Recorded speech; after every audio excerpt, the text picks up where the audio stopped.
semangat bagi kita semua. Apa kabar? Kalimat ini menjadi sebuah kalimat pembuka perbincangan kita ketika kita bertemu dengan orang atau ketika kita menyapa orang lain.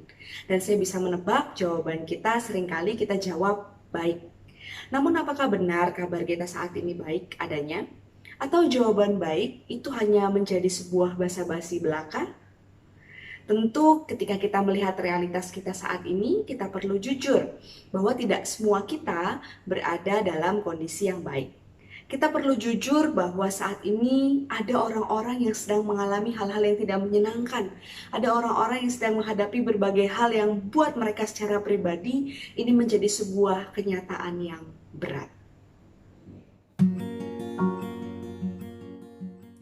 Sekitar 1 minggu yang lalu ketika saya membuka internet, saya menemukan ada sebuah puisi yang cukup menarik perhatian saya. Puisi ini berjudul We Are Not in the Same Boat. Kita tidak di perahu yang sama.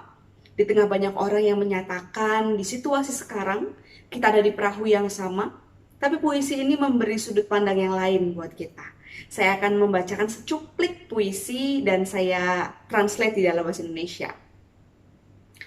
Ketika banyak orang menyatakan dalam situasi ini, kita ada di perahu yang sama, kita mengalami hal-hal yang tidak menyenangkan,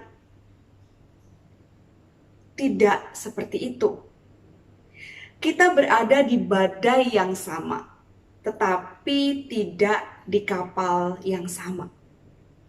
Kapal Anda bisa karam dan kapal saya mungkin tidak, atau sebaliknya. Bagi sebagian orang, ini adalah quality time bersama keluarga. Bagi yang lain, ini adalah kesendirian yang menakutkan.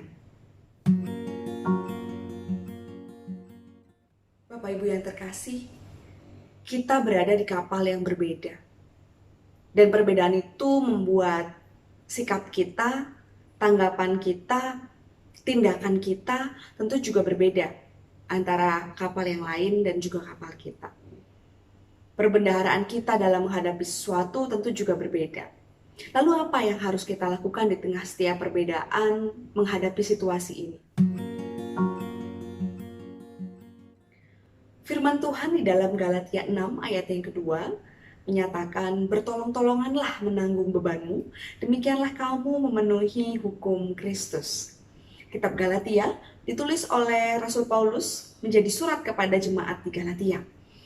Dan secara khusus dalam pasal-pasal terakhir, pasal 5 dan pasal yang ke-6, Rasul Paulus menjelaskan bahwa cinta kasih yang ada di dalam diri setiap orang Kristen itu berasal dari iman kepada Kristus. Dan iman kepada Kristus itulah yang dengan sendirinya memampukan setiap orang untuk melakukan perbuatan-perbuatan yang mencerminkan karakter Kristus, yaitu kasih.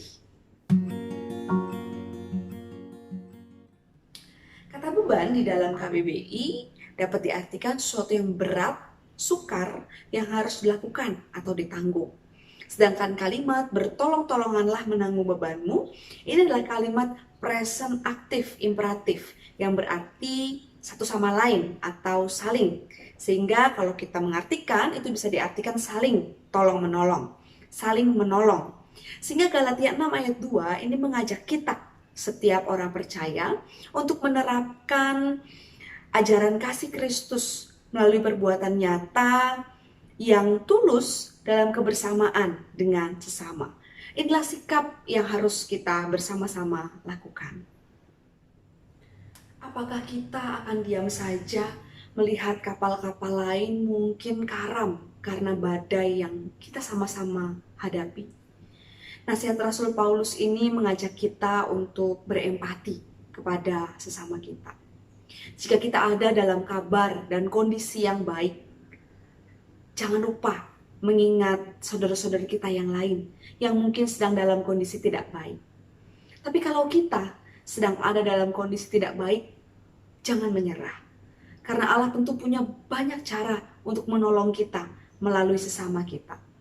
Mari buka pandangan kita, mari buka pikiran kita, sehingga kita tidak hanya melihat diri kita, tapi kita juga melihat orang lain. Selesai kita menyaksikan video ini, jangan diam. Ayo lakukan sesuatu. Tidak ada sebuah kebaikan yang terlalu kecil dan terlalu sedikit untuk sesama kita. Amin.